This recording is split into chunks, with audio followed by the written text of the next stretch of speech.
Hi, we're live. Let me hit record over on this thing here. As usual, we have glitches and issues and unforeseen things. So I am joined by no one right now. Oh, I'm gonna have to move that. You can see the bill of my hat right there. That's not professional at all. If she comes back, we'll have to move that camera slightly. Get my head out of the way. There you go. It's high quality journalism right there. The fact that Liz is not here right now, uh, because she got the baby down, and then the baby decided, no, I'm not willing. She's a little fussy today. She's a little off. Not sure what's going on. A little tummy hurting or something like that. So, like 2.5 minutes before this thing kicked off, the baby started crying. So Liz back down there with her. I don't know whether she's going to join us tonight or not. So we will do our best to carry the weight, carry all the weight on our shoulders here for that. But anyways, thanks for joining us on our live. So this is number 8. First things first, what we're going to talk about is Liz and I just had a board meeting today, if you will, consisted of me walking into the room and making this statement. We're going to change how we're doing this a little bit. I think we've alluded to it on other, I keep wanting to call it a podcast. It's not exactly a podcast, even though that is something I'm going to talk about here in a second, on other episodes of this.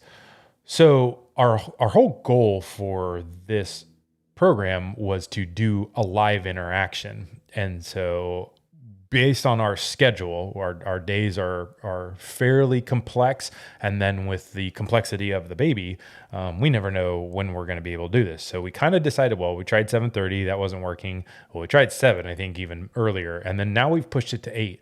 And I get it, like 8 o'clock at night, I wouldn't watch anybody at 8 o'clock at night.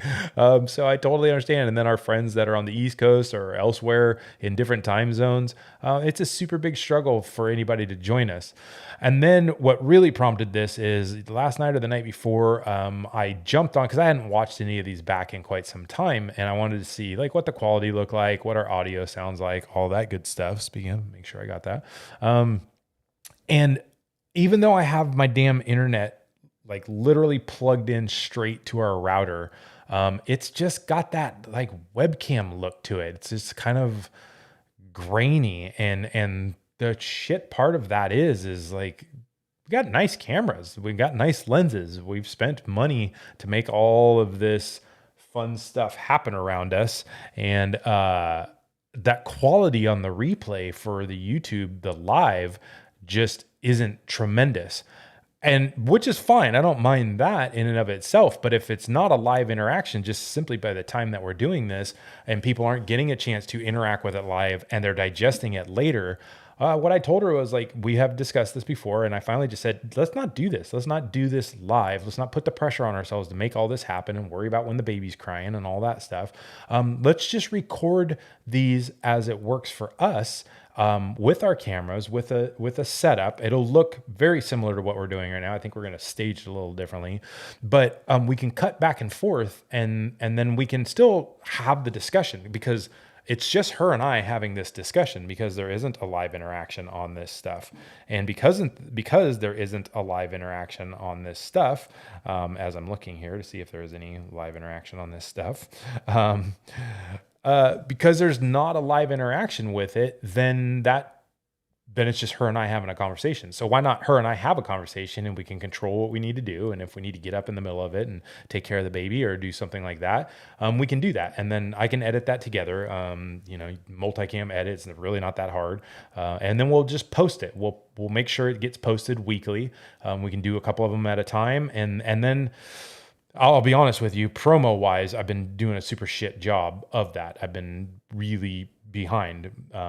We're inundated with work and business, and we're busier than we have been in a long time, which is a really good problem to have. But it's not leaving a lot of time for the pre-planning of this stuff. And I was doing a better job in the beginning of getting some videos out, but then I was having to make those videos and post it. So if we have the video, and as I'm editing it, I can pull clips out and do promo stuff. I think the information, there'll be a lot more available to you, and it'll come across better. And then on top of that, our good friend Laura has been doing lives on her Facebook group for grow your dog training business using videos, basically. Through her business, Seen, Heard, Felt. She's scheduling those. She jumps on for half an hour. I think she did one the other day that was about an hour. But because people know when it's going to happen, there's an event she's created. People are getting invites to it, all that good stuff. I think there's a better interaction there. So I am definitely willing to do that on our Facebook page still, is jump on once a week, and it'll probably be me or maybe even Liz, but we'll jump on short and we can answer some questions, and it'll probably be like after we launch the video. So we'll see what those look like. We'll see what our production schedule looks like. So what I'm going to tell you right up front is I'm going to take at least the next week off, maybe 2 weeks. We want to reset the studio here, have a little bit different look. I have some ideas to make it a little more casual, intimate setting than what we have here for our podcast stuff. That'll also allow us to capture the audio. We still have not been able to sit down and go back and capture lesson or session 1 on the podcast for the audio, because I have an audio thing being able to capture. Like right now, this audio is being captured. So I can just upload it as a podcast for people that like to digest this stuff in a podcast. So that'll give us an opportunity to do all of that stuff, get caught up, reset all of this, reset our studio, reset the look, reset how we're going to put this stuff out, get a jump on that. And our next topic is really kind of the important one that we've been building up to anyways. It's how we use 17 Hats as a customer resource management CRM tool. And we want to put out a free guide for people on kind of the basics on how to get started on that. So we had intended over the last couple of weeks to be working on that. We haven't. And so we didn't. So I'm not going to give you a date as to when we're going to reset and be ready. It'll be mid-November ish, mid to late November. So my goal would be to take maybe 2 weeks off at best. And that'll also get us caught up on the other episode, the other aspect of this, which is blog posts. Liz has been doing a really great job writing blog posts for each one of these episodes, kind of a recap on things for people that like to dissect and digest information in that fashion. So I've been remiss in posting those. I'm just way behind on everything. And if you could see my studio right now, it's just an absolute fucking mess. I'm not gonna lie. It's a real shit show in here.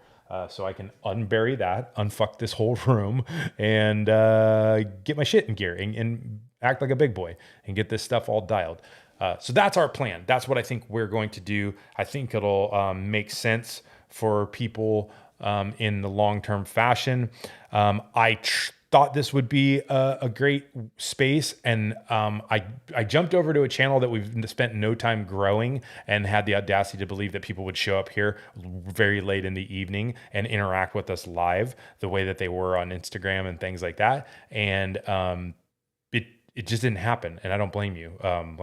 Nobody follows us on YouTube, but we have followers on here, and we appreciate the people that are dissecting it after the fact. So the fact that people are coming along and not dissecting, digesting is a better word. They're not dissecting it. They're not picking us apart and cutting us apart.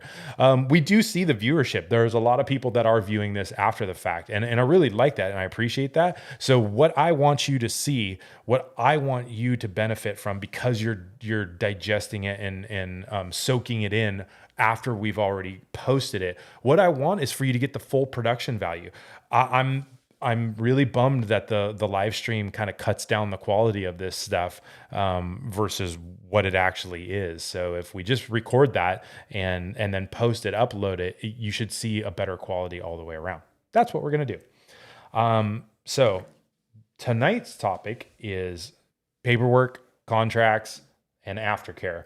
And it's all the stuff that absolutely 100% drives me insane. And I genuinely want to kill myself when I'm doing it. So let's also do something fun here. I've never done this before, and I just had the whim to do it. So why the heck not? Because I can, because because I'm that guy. Um, I am going to do this right now. Bear with me. I'm going to do something fun really quick.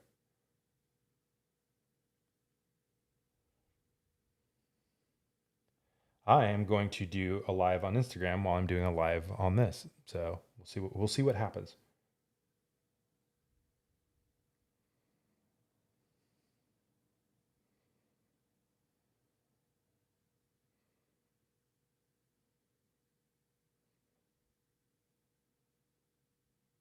Hold on. I haven't done. Come on.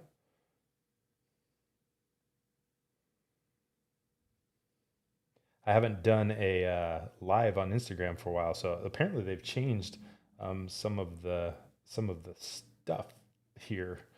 I'll just do that. There we go. I got a live going of a live. I'm try not to look at that too much here. Um, so anybody watching on I'm doing a live on what am I on? I'm on two different planes right now. So I'm on live on YouTube on our YouTube channel, and so I wanted to do a little bit of an experiment since I haven't joined. See, and as a figure, like no, here's the problem: nobody knows that we're on fucking YouTube over here. So here I am talking to a camera on YouTube, expecting people to show up live, and there's not a damn thing happening. I throw up an Instagram live here, and boom, I got like 4 or 5, 6 people already jumping on it because that's where people know we live, and that's yeah. So we're gonna do that. Let's figure out how to put my camera over here so it actually makes sense. There we go. Oh, that's a terrible angle. There you go. So I'm still looking at the camera. Sorry, Instagram. So for you Instagram people, what I'm doing, I'm in the process of filming a live on our YouTube, which clearly nobody knows we do YouTube lives. And I do a really terrible job of, like broadcasting this on the social media channels that we actually do have. So I thought, let me jump on this, see who joins. Clearly we've had way more people join on the Instagram live than I ever have. Here's the problem as I jump back and forth between the two. Instagram won't allow me to do anything with the fancy camera systems that I have here. So I have cameras there, I have lights, I have all of that stuff. I have a whole studio set up here for doing this stuff. But Instagram won't let me use any of that, but YouTube and Facebook will. So I had the audacity to to do a whole thing over on YouTube, and nobody ever shows up. So what I'm talking about here is switching that, and we're going to pre-record stuff on YouTube, post it, and then we'll do lives on Facebook to kind of support the video that we put out on YouTube. So there you go. I don't know exactly. Oh, I think Scott McCartney wants to join my live. He wants to come on this and talk about the good old days at Roseville PD. Sorry, sir, I have to respectfully decline. We talk about dog training on this and badass shirts. Basically, what my shirt says is the dangerous snakes who hate bullshit. It's a club. It's super funny. There's a guy on Instagram that. I think he's super funny. Most people don't get his humor, but I think it's great. So he made the shirts, and yeah, it's pretty funny. So what I'm talking about tonight, as we'll kind of wrap up what I was doing ahead of time, is telling people our format change for YouTube and what we're going to be doing moving forward on trying to get up. What's up, Scotty? Thank you, buddy. I appreciate it. Happy for you too. Looks like you've had a lot of cool stuff in life. And this is exactly my point. It's so much better, especially because I'm here by myself. For those that don't know, typically Liz joins me on this, but the baby was crying, so she's downstairs right before we went live. So I've been sitting here talking to myself for a little while. Anyways, so tonight's topic, which is number 8, before we're going to do a slight reset. We're going to pause for a couple weeks and regroup, reset our studio, and then get ready for our big episode that we're really excited about on how we use 17 hats to manage all of our client stuff. I average about 20 or more contact forms a week for dog training. I average, I had my biggest day ever the other day. I did 12 phone calls in a day. I almost died. Almost killed me. So that was a lot. Getting caught up, trying to get through the backlog. We're booked out for about 6 weeks right now on phone calls, and we're booked out through February on dog training. So, I'll just throw this out here to anybody on Instagram, because we know people on Instagram here. I am looking for a trainer in the Sacramento area that wants to learn from us and wants to train with us. I'll go over all the details for anybody that wants to, that would be interested. We are expanding. I'm also going to be announcing very soon where else we're expanding to, not in Northern California. We will be partnering with a person in another location, which will be really exciting to be able to serve another area. And so that's for Instagram, because way more people are there. So, but we are in the meantime looking for somebody in the Sacramento area that is willing, because we're booked out till mid-February right now. I'm turning business away, and I hate doing that. So somebody will be able to make really insanely good money, have a super flexible schedule. I think I have figured out a way through talking through one of my really, really good friends who's just killing it and doing a great job. He's such a smart business person, and he's found out a lot of things the hard way, as have we. I think we've found a way to make it work for everybody, and you will not have to do any of the admin stuff, the onboarding, the clients. We'll even help with all those stuff. It's going to be awesome, because that's what we're talking about tonight is paperwork and all the shit mundane stuff that, frankly, when I was a cop, I hated writing reports. I hated the paperwork. I literally dreaded it and would put it off as long as physically, even humanly possible. It was terrible. And so in this business, this is a paperwork driven business. Number one, you have to have a contract. If you're doing this stuff without a contract, I will call you, buddy. DM me your phone number. So I have that, and I will call you. Appreciate it. If you don't have a contract and you're training dogs, God help you. I'm going to just say that bluntly. You are, live without a net. And fortunately for me, very, very early on, I got a hold of somebody's contract. They were gracious enough to let me have it and look at it and steal it. And so I've had that, and I've added to it. I can tell you that my contract, especially my dog sales contract, which I don't do a lot of much anymore just because of the headache involved in it, but the dog sales contract and this contract all come from things that have happened. So the fact that this shit comes up, I now write it down, and it's in the next contract for the next go around. So people can't say they didn't know. And I can tell you, if you work with dogs, you're going to have issues. You're going to have medical issues. You're going to have vet issues. You're going to have stuff happen. We just recently had an incident here with a vet issue, and it's been extremely stressful for both us and the owner on it. And what I can tell you is I had to come to the epiphany of, we're in the animal husbandry business. We deal with and have access to hundreds and hundreds of dogs. Between Liz and I, we've trained a couple thousand at this point.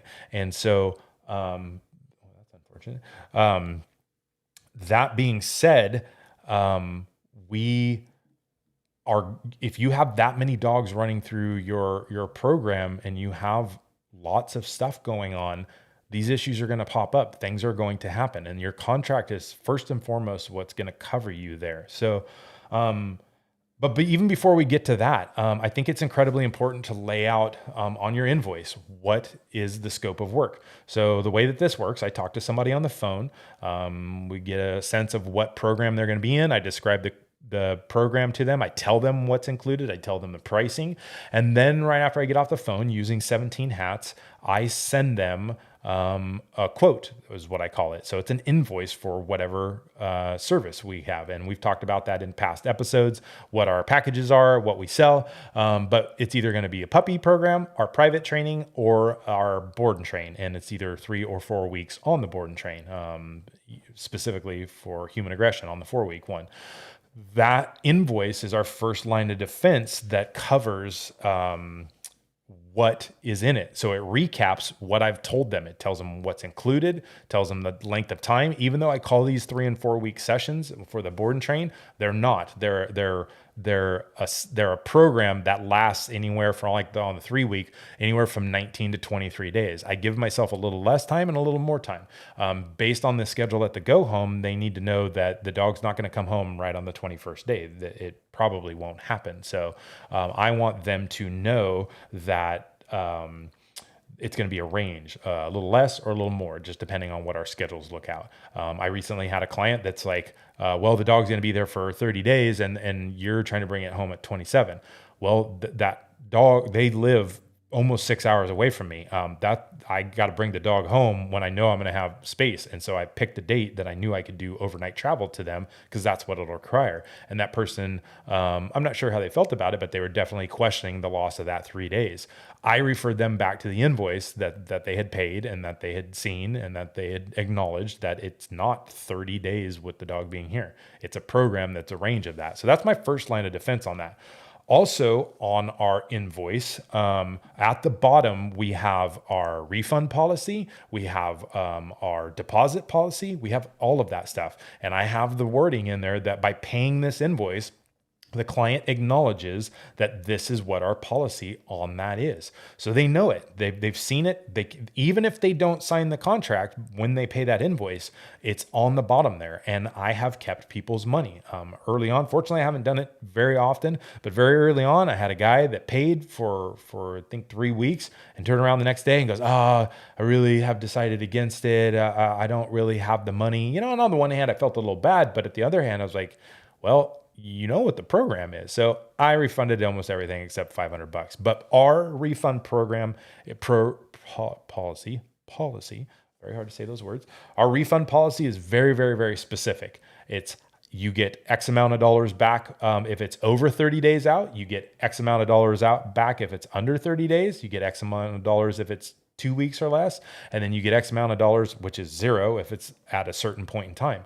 The deposits, as I explain on the phone and the email reiterates and the invoice reiterates, the deposit that they're holding a date for is non-refundable. I can't stress that enough. And everybody out there that's doing that, you're holding a space and time for this person. If they change their mind, they lose $500, period.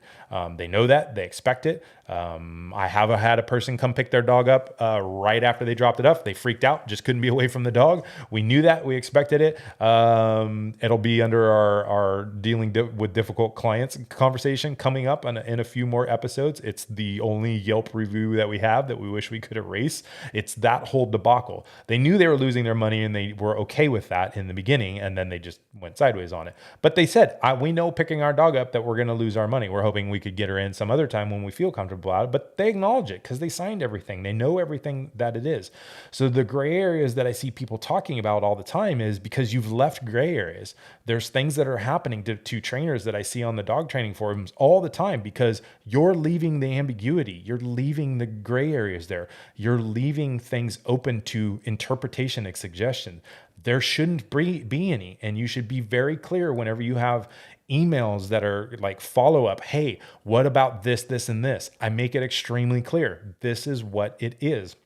It's written everywhere. It's laid out. I want people to truly understand exactly what they're getting, how they're getting it, what the recourse is on stuff. Our deposit's pretty simple. You can roll it over to a later date if you need to, but you're not getting it back. We're holding a space for you, and I'm turning other people away from that space and time. So I've had it bite me in the ass if I don't. So we protect ourselves first and foremost. And if that seems harsh for people, and if that seems unfair, then find something that works for you. But I guarantee you this kind of stuff will come bite you in the ass, and people will start walking all over you if you leave these areas open for wiggle room for people. So we don't. The invoice lays all that out. And like I said, on the bottom of it, by paying this invoice, the client acknowledges these things. We also have our social media thing, which I'll read to you here in a little bit. Yeah. Oh, I'm glad glad everybody's watching too, since everybody found us on Instagram and not YouTube, that's why I'm actually looking at the other camera because I'm filming our YouTube live right now. So I'm actually trying to address that camera and not Instagram where everybody's actually interacting with us. So, however, yeah, so we have our social media policy too, just so they're aware of it ahead of time, and stuff like that. On our boarding contract, we also have, how much they get back, what the rates are, when the rates cut off, when you get charged for a full day, everything. Just lay it all out. It has to be spelled out ahead of time. So that's the first thing they get that pre-plans them for that stuff.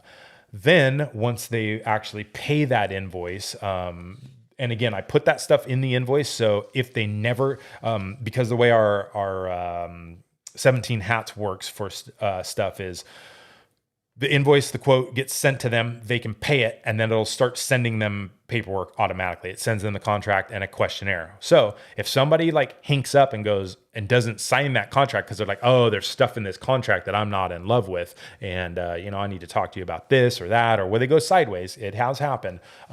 They've already acknowledged by paying this invoice, I acknowledge the refund policy, because that's the big one on how they're going to get money back within different specified periods of time. And I'll read you what it is. I have it actually on the contract. So the next thing they'll get auto-generated after they pay the invoice is our contract. And our contract is pretty simple. It has a questionnaire, actually, first, all this stuff that should be really important to you. Obviously, dog's name, breed, age, sex, all that stuff. Emergency contact, vet office, any meds that it's on. We don't want the dog on behavior meds when it comes in, but we definitely want to know if it's got any other stuff going on. There she is. Coming back. I've been holding the line for us while the whole time. And then I decided to do this since I was talking to myself by it. So I decided to do Instagram live while we're sitting here. We got way more people watching that. So as I figured. So I've already explained how we're changing gears, what we're going to do, and how we're going to switch in the coming weeks. We're going to take a couple weeks off to reset the studio, make it look cool in here, and film this, and then do something like a Facebook Live after we post it on YouTube, and then kind of talk about what we did and just a quick recap with questions, because nobody knows we're on YouTube. I'm like, no joke, I jump on this thing and like 6 people have joined me. I'm like, son of a bitch. See, that's what we do for doing like a YouTube channel where nobody knows us on there. So yeah, but yeah. Anyways, you gotta get our Instagram people over to YouTube. Yeah, I'm gonna get your face in focus on that camera first. Let's look at this camera. Come on, camera.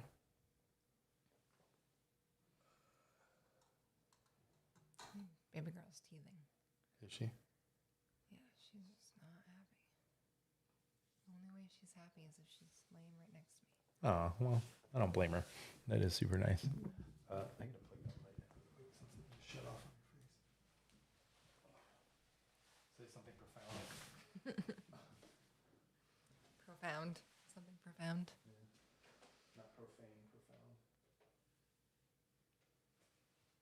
Where are you at? Where am I at? You just got to the contract part, I think. Yes. I already explained what we do on our invoice and how we have things laid out on our invoice. Yeah. And Something I was just thinking about as I was laying in bed next to my daughter was we get a lot of compliments, and I know I'm like going in the middle of your conversation, but we get so many compliments on our processes,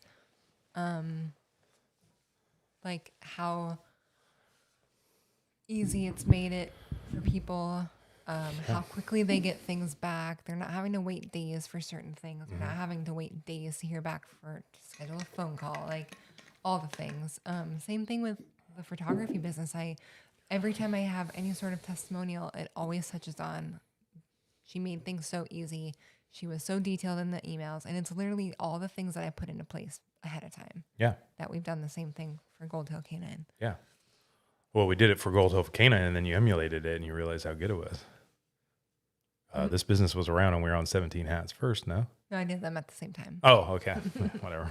I don't know these things. I don't know how that all works.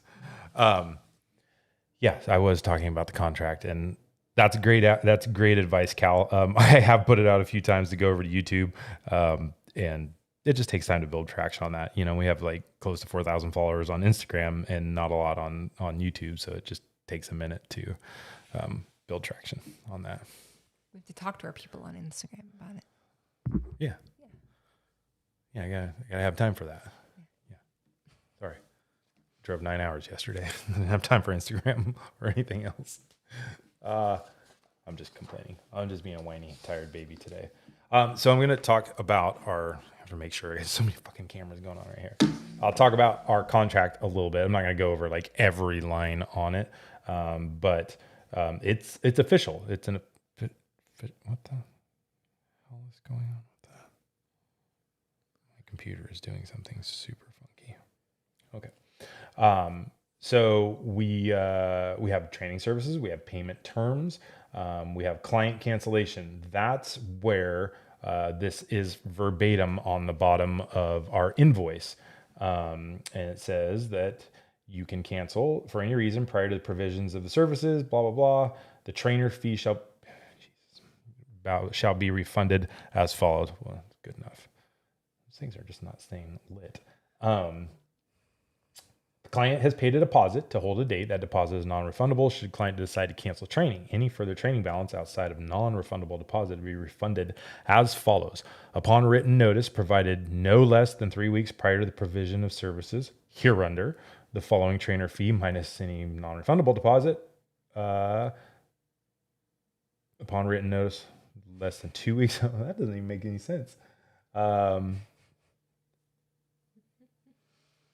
We don't need to go through the details. That's what you say. Have something in place that's going to cover your ass if someone wants to cancel, if someone wants to reschedule. Mm-hmm. Think of all the things that may have already happened to you, or think of all the things that. Thanks for putting the camera on me. Or Just did. I know. Because you're talking. And yeah, think of all the things that could potentially happen. You just want to cover your butt. We haven't had a whole lot of that happen. But I have an example that just happened to me recently, with someone who wants to keep rescheduling their appointment. And, I have something written in place in my contract. And so, thankfully it's not come to that point yet, but it probably will soon if it happens again. So just make sure you have things in there that are going to cover you. Another big thing that we have in our contract has to do with, are you looking at me like that? Because I was going to... You want to go through every little piece of it? Not every little piece. I'm going to talk about the refund policy because I think it's super important. Okay. Yeah. So now that I figured it out, I was trying to read and do stuff at the same time. If they cancel more than 3 weeks out, they get everything back, your full refund. If you cancel under 3 weeks or over 2 weeks, then you get $600. And upon written notice, no less than 1 week under, you get $0.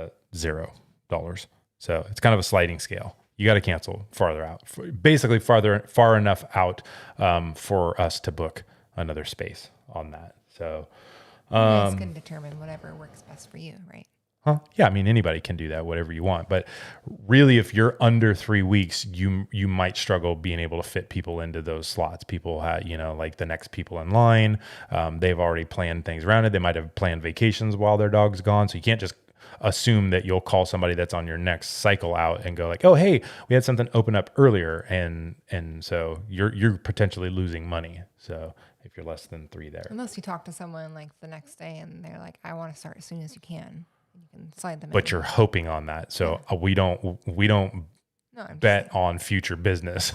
We penalize people for costing us money if they're under 3 weeks. Definitely. Over 3 weeks, yes, you have some time to pivot and get people in, and hopefully you have enough volume of calls.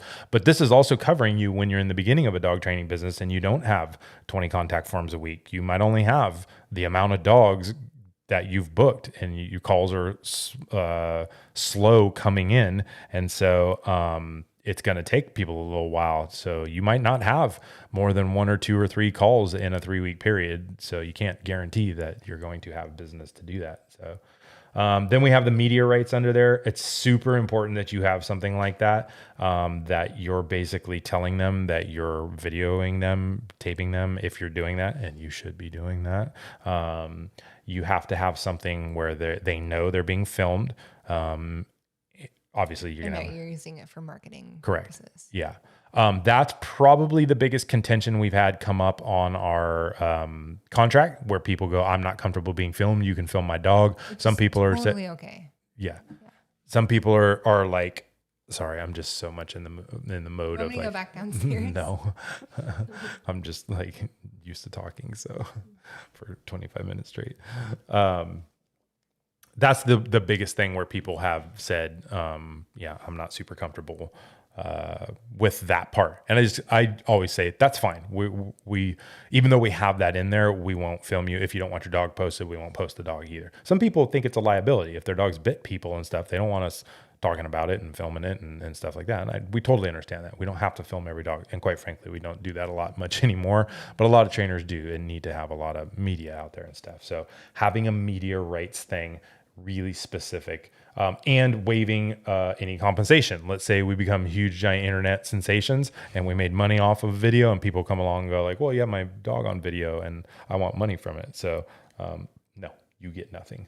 Then there's just like standard lawyer stuff, control and cooperation, risks associated. That's a big one there too. We talk about, we've tried to keep it clean and safe. And they might spend time in other public and private locations. They can come into natural contact with natural objects like dirt, grass, cement, blah, blah, blah. And Basically, your dog can get banged up while it's here. yes, it literally says in here, we're not responsible or liable for any hot spots, scratches, bumps, or bruises that may result from these type of interactions, and other things. And then dog behavior.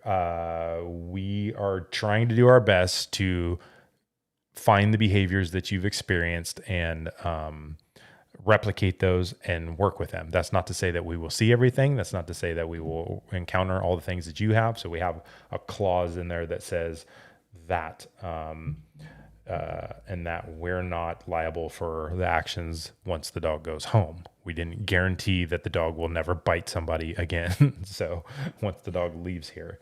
Something that we did that with the good dog for a couple dogs, because of that. We definitely had something similar to that in our contract. But there were dogs that were so serious that when they went home, we actually had owners sign something that were like, your dog is still a liability. Yeah. We did the best we could, and your dog looks amazing, but your dog still is a bite risk. And we want you to be like, sign that in front of us. Yeah. That you realize that, because you never know what can happen. I'm trying to think. Have we had a dog here? I think we've had a couple that we probably could have done something like that. I mean, that shepherd. Yeah, yeah. Because of how reckless the owners were. Yeah, that one. Yeah, I think if you're going to operate in this space now probably. Plenty of you don't. You're like, I don't deal with any of that. If a dog bites people, I don't train it. So, but just having like a guarantee clause, like there's no guarantee that your dog isn't going to have the same behaviors it had when it came here. Yeah, literally, what ours says is we do not warranty, or what it says is dog behavior is a study in fluid changing dynamics based on the environment, dogs present, and humans present. As such, there is no implied guarantee that the behaviors witnessed during the training environment is repeatable behavior in any given circumstances. We do not warranty any behavior. We merely observe and report those observations for a specific given controlled circumstance. And also on these contract things, these separate points, every single one of these, we have the client initial it on our form. So they can't say they didn't read it, because not only did they sign the entire document, they initialed these very key points too. So that's a specific one that we have in there about dog behavior. Look, we're telling you what we saw. We're telling you what we dealt with, and these were the circumstances around it. We're always very transparent about that. But if we don't see it, we can't do anything about it. So, blah, blah, blah. Dog collars. We talk about what we use, use of muzzles. This is something that we actually put in here after a while because it started happening to you guys down south a little bit, and then we had it happen a few times here. because we use muzzles, because we take human aggressive dogs, they might have to have a muzzle on for a couple days or more. Dogs were starting to develop some hot spots because of the wearing of the muzzle. I know that they started using some yarn on that to alleviate that issue. I think at some point that yarn gets a little saturated. On big, like full face pitties and stuff, those muzzles sit so tight on their face to be tight enough to be safe. They're sitting tight on their face. And we've seen dogs get a little hot spot in the middle of their forehead from the strap going over it. And we've seen dogs get hot spots on like the bridge under their eyes and stuff like that because they've had to wear the muzzle for our safety for longer than we want. But the dog's the one determining that. So we actually put a clause in there that they may need to wear that for an extended period of time. That actually is in our muzzle contract, which we'll talk about in a second too, and that they understand that it can have worn hair and hot spots. So, then just a bunch of other legalese. Damage to equipment. I've had people ask about this too. We have a clause in there that if your dog damages our equipment or harms an employee, you could be liable for it. And people are like, oh, well, what does that mean? If it like breaks something? I'm like, no, we've had dogs rip up crates and stuff like that. For us, that's the cost of doing business. I'm talking about this basically covers. I think it even says it in there. It definitely said it in the good dog one, and that was the only clause that was ever a problem. But it was basically if you leave out some sort of information and you don't tell us that your dog has bit someone or that your dog has like X, Y, or Z, and it starts doing that while it's with us, and we're like, whoa, this dog was here for dog reactivity, and why is it trying to kill me all of a sudden? Yep. And then it injures a client or injures another dog maybe, or injures one of the trainers. It has separation. And we don't really worry about that. Like they didn't tell us it had separation anxiety. All of a sudden it's damaging our crates. We don't really care about that. But crates are like $60. They have a shelf life on them anyways. I'm just getting ready to buy all new ones because these ones have had a hard little life on them. It does say, in the event the equipment or facilities are damaged or an employee or trainer is harmed due to the acts or omissions of the client of the dog, the trainer may then terminate the agreement, and also you might, and then keep your money and charge you. Like literally, you don't tell us what's going on here. So I don't know that this may have happened once or so here, but this definitely happened down south. One in particular that I can think of, it was... can't even believe we just went on with this one-on-one session. So it was a private session. It was a German Shepherd. The dog. I think I remember you telling me about this one. Yeah, I don't remember if it came muzzled. I don't think so. He did not tell us. It was basically there for like some reactivity stuff on leash towards dogs. And that dog walks up and he's like angry. Just wants nothing to do with us. I don't know how we got the muzzle on finally. And it was just talk the owner through it kind of thing, basically. Yeah, then it was like Henri and I wrestling with the dog. Not really wrestling, but like trying to get something on it. Yeah. Wow, before we head out for a walk to address that stuff. It was just bad. Like, it was all around bad. We could have been seriously injured. And we told the guy, hey, look, like, this is what you're here for. This is what your dog actually needs. And I wish I would have been a lot more firm. Like, I'm sorry, but this is not okay. We won't be training this dog. In front of you, or thankfully with the good dog, with their private sessions, we actually take the dog away from the owner for that first session, so we kind of have a little bit more latitude there, and we can kind of do what we need to do. But that could have been a really scary situation. We did have one here. I won't name any names, but you know who you are. Where a German Shepherd, oddly enough, they brought it in for private stuff, and I'm obviously with a law enforcement background. I'm really good about asking questions. I'm really good about finding hesitancy. I'm really good about calling out on bullshit when somebody says, oh, it nipped, 6 people. And I go, okay, so it bit them. And how bad was the bite? Did it draw blood? Did anybody go to the hospital? Did they get stitches? Because a nip, everybody's going to minimize that their dog bit somebody. So I'm pretty good at weeding through that stuff, but there was no indications on any of that. They didn't put any of it on the contact form. They didn't do any of that. They didn't talk about any of it during that. And dog's not reactive. No. And I'm especially on a German Shepherd. I always ask. I know those little bastards. And everything's good. They walk in our front door for their private session. The dog's growling at us and fires off on us from across the thing. And I was like, so what's up with that? And remember? I've never seen this. Yeah. Before. And they looked at each other. I was like, how long has that been going on? And they looked at each other. I'm like, you didn't tell us about that, did you? well, we didn't really think it was as bad. It's kind of started happening. I'm like, well, we'll see how this goes. But we all might be in for a little bit of a rough ride here. So, basically it's unfair to the dog to put us in that situation too. The dog can't really handle working with people right on the spot. So, yeah, that was the only one that I can think of specifically. Yeah. And we know who those people are. We still see their pages. Shame on you. We made it through the Shame session. on you. I don't think we made it through that private down south though. I think the guy saw it coming. He just because he was just like, I've never seen any of that before. I'm like, but you've seen this before. There's no way you've walked this dog in public and he hasn't done this before. But yeah. Yeah.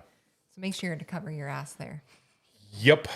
The assumption of risk, that's a really big one, that when the dogs are here, they're animals. The dog may face certain risks, hazards, both foreseeable and unforeseeable. These risks and hazards include, but are not limited to, accidents, aggression, incidences with other dogs, and illnesses. These risks and hazards may result in serious physical injury, sickness, or death, and damage to or loss of destruction of property, and no guarantee can be made that the trainer or others can provide assistance if any of the foregoing result. You acknowledge that it's your responsibility for all of that. And owners think that's a really scary proposition, but like really, Given the last year, we think it's a really scary proposition too. Nobody wins in these things whatsoever. So we have liability insurance, but also for us, it's like, we don't want anything to come up in that. Usually that stuff doesn't happen. It's like this is like worst case scenario, but it has to be in here because we have to cover ourselves. Yeah. Where to happen. If we haven't said it before on a different one, we'll say it again. We had a dog that had a pre-existing heart condition that nobody knew about. The dog was 9 years old, a Doberman. Apparently this is very common in Dobermans because we've known a couple other clients whose dogs have suffered from the same thing. And it had a massive seizure 4 days after it went home, and they rushed it to the vet, and they said, it's got about an hour to live. You should put it to sleep because the next one's going to be brutal and it's not going to live. Fortunately, these people have become like friends to us. We were very close with them. We actually went and sat with them when they put the dog down. It was very sad for everybody involved. But from a business standpoint, I could only fathom how that we would have all felt had that happened 5 days prior. And that dog had done that in our care if we'd have seen it, or we just walk out in the kennel and to do our checks and stuff, and it's dead. Like that. These are the kind of things that happen, and you have to have this stuff written down so people can freak out about that. And I've had people come back and say, that seems really scary and really sad. I'm like, I know, but we have to cover this because it's not your car sitting out there that, nothing's going to happen to it because it's just sitting there. But we also reassure clients, and this was huge to me, is that we have all these safety protocols in place. We care about the animals, like they're in a safe spot. Like you have to kind of, it is, right. I guess it's like common sense that you should have that, but you have to be able to assuage your clients that you are taking care of things as well. Yeah, we do everything possible. The dogs are in a temperature controlled environment that we do our best to not allow them to interact. And, I have been bitten by a client dog pretty severely, and I didn't charge the people. Again, what I tell them is, unless you're hiding something from us, but this is our job, and there are risks associated with it. There's risks to the kennels. There's risks to those things.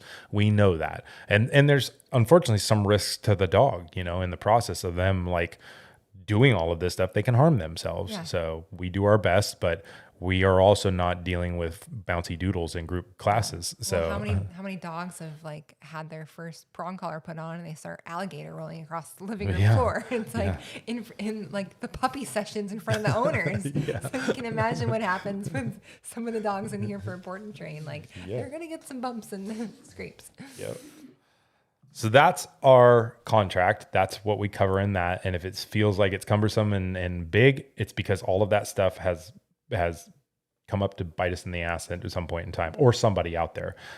This has all been approved by an attorney, looked over, and then it also has clauses about like if there is some sort of a lawsuit or mediation or anything like that, where it's handle it in your jurisdiction, not their jurisdiction.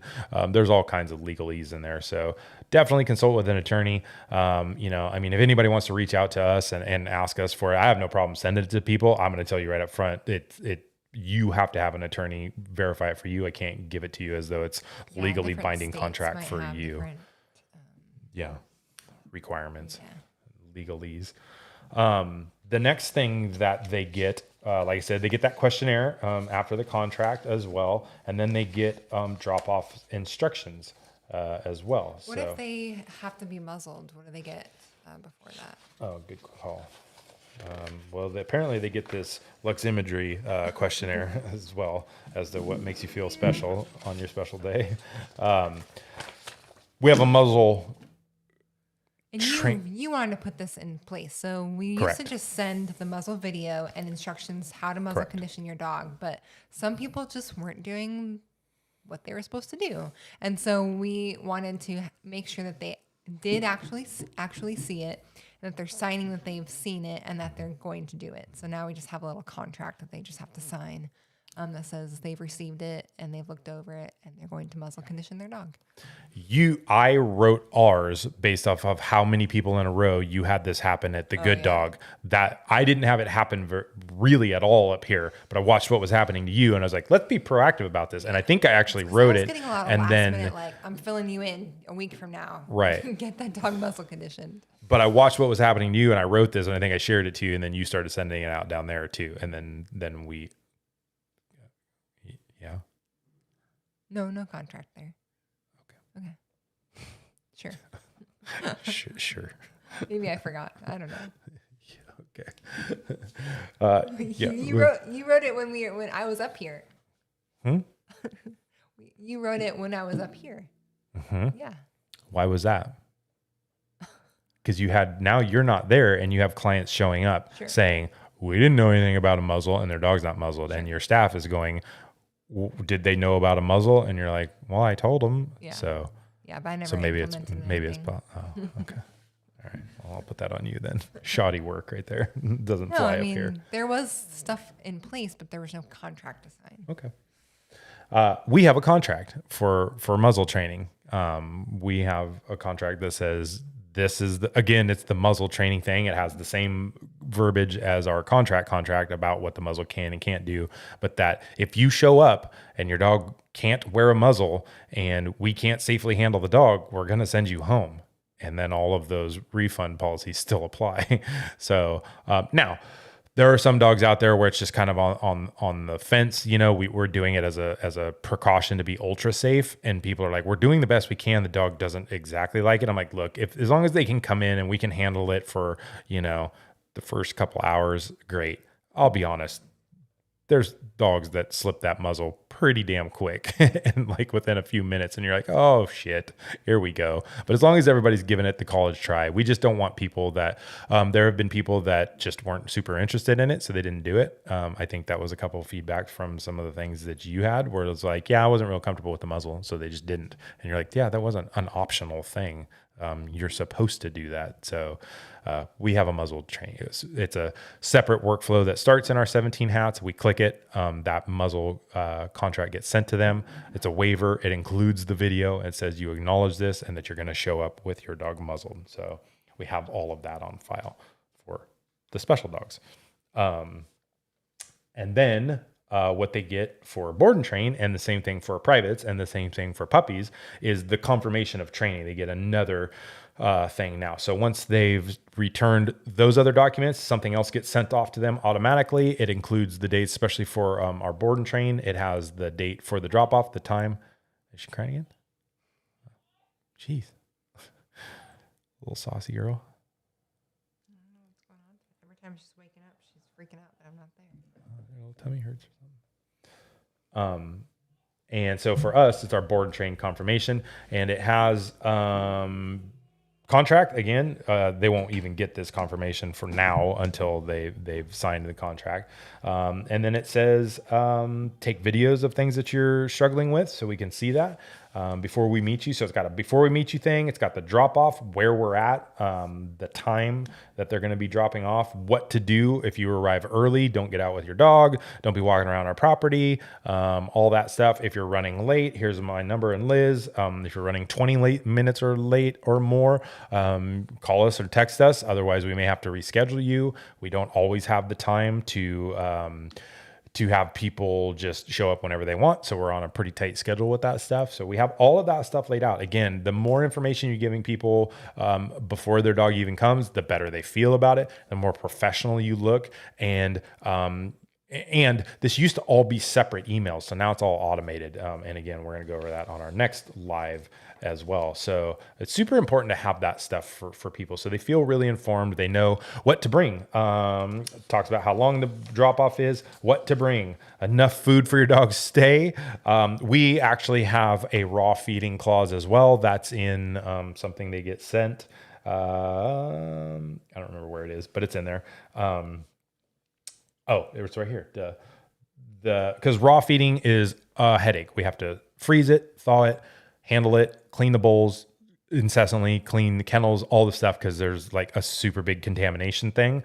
So we have a raw feeding clause, and you get a surcharge of like $10 a day or something like that to handle all that more. So we would prefer the dogs get switched to a kibble, but we also say, we're here to respect your choices on feeding. So do what you feel comfortable. But only one dog have we had one where we were like, hey, his portable system, he's a dog that boarded with us fairly regularly. His portable system got wrecked from switching him back to kibble, and the explosive diarrhea that he had multiple times a day, his portable system was just under fire, and it was a nightmare for the 4 days he was here. So we told him, we're not going to charge you anymore. You keep him on that raw diet, because I would much rather handle the food than handle the shit. So that's kind of how we determine that. So that's how we handle the feeding stuff. So what to bring, leash, collar, all that kind of stuff. Make sure it fits well. No bedding, toys, treats, bones, all that stuff. People will still bring it. People will still show up with this stuff. This is their fur baby, and this is what they're doing. And so they'll still show up with bags of shit. And then now I have no problems telling them, no, I already told you, don't bring that stuff. So I don't need your dog bed. I don't need this. I don't need that. Well, we were just worried about them being in the crate. Like, okay, well, it's a couple weeks. Your dog's not going to die from sleeping in a crate. Number one. Stress. Also, we don't want dogs to eat stuff and tear stuff up. They may not do that at home, but under the stress of the environment that they're here in a new place with strange dogs around them and all kinds of stuff, we don't want all that stuff in there. It's a liability. So and then it's a cleaning thing. If you leave bedding in there and stuff, the dog shits and pisses its crate because it's not really potty trained, then we got to clean all that stuff. So yeah, don't want all that stuff. And it's very much laid out. And then we have how to wean the dog off their behavior meds. We talk about the board and train. We're going to be sending them home. We email them a document that I'll talk about here in a second.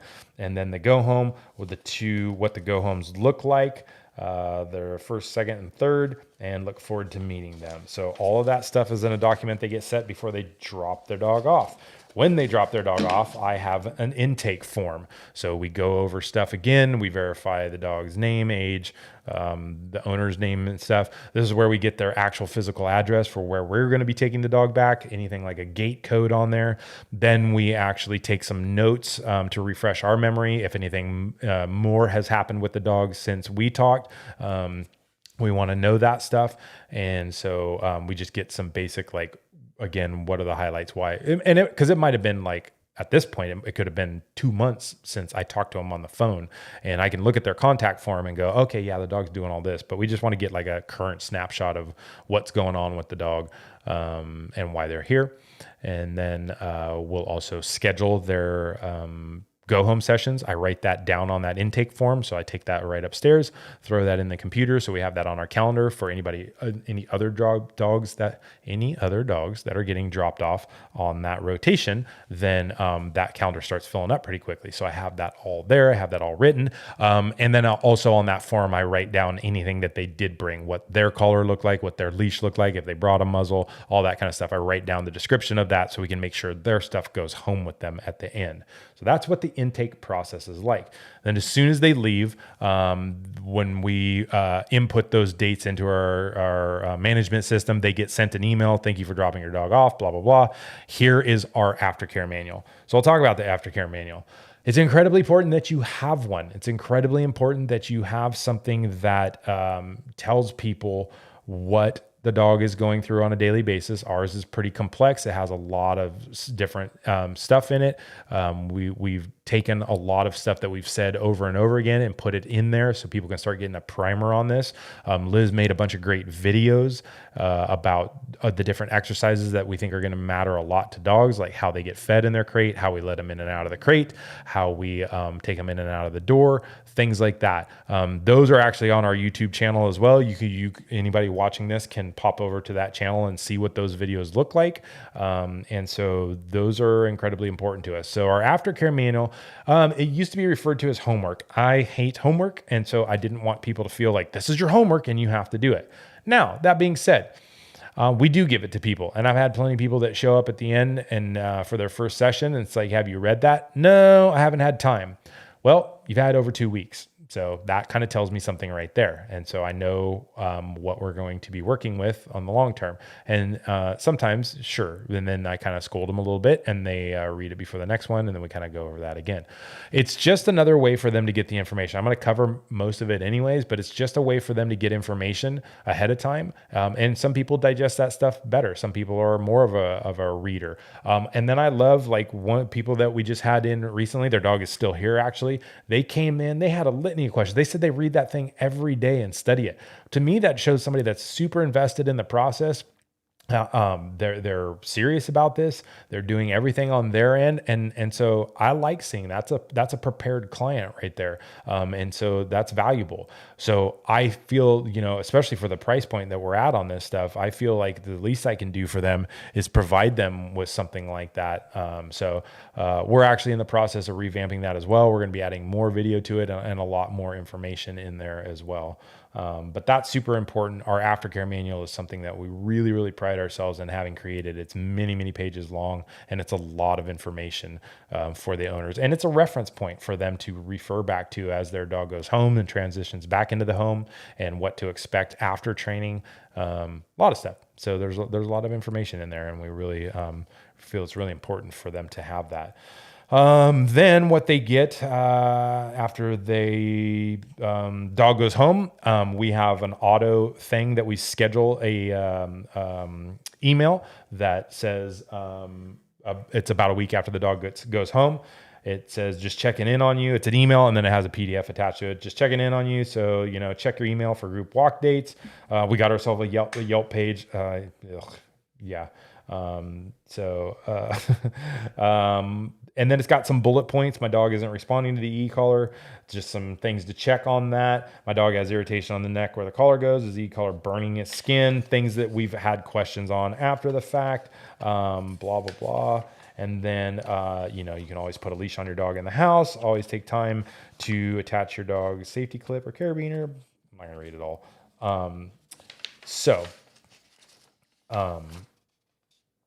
Yeah, I haven't read this in a long time. A lot of good information there. Not going to lie. It's really great. So a week after the fact, what we want to do is touch bases with them, check in with them and say, we know that within a week, these are the struggles you're going to see. We get a lot of feedback from that. We know these are what people have told us that they started struggling with after the dog has gone home. So we want to acknowledge that. We want to be aware of that. And we understand those things happen. So we expect that. Here you go. Here's some things to think about now that the dog has been home and starting to push boundaries and whatnot. And some things that, quite frankly, during the go home processes, those 3 that we are doing, they're stressed. They're getting a lot of new information. It's taking a long time to digest all that stuff and process it. So we understand that can be very daunting. So now that the dog has been home, they've kind of taken a breath. They're settling into life. We want to make sure that happens for them then. We also have another one scheduled 30 days after the dog goes home, kind of that long-term check-in of hey, don't forget, we're still here for the long haul. If you're having any problems, this is what we recommend. This is how to get a hold of us still. So it's a very, very comprehensive process. What I can say kind of wrapping this stuff up is the fact that this is all when I first started, I didn't have hardly any of that stuff. Fortunately, like I said, I got a hold of that contract early on after I shadowed and was able to take all of it and reapply it and then add to it this different clauses in there that we've added over time to protect ourselves. But man, I couldn't imagine being out there live without a net and like doing stuff like this without the protections in there. And some of the things that we've had happen after the fact, things that people were not understanding well or upset about, or issues that we've seen with the dogs, all that stuff. You have to have this stuff written out. You have, the more information, the better.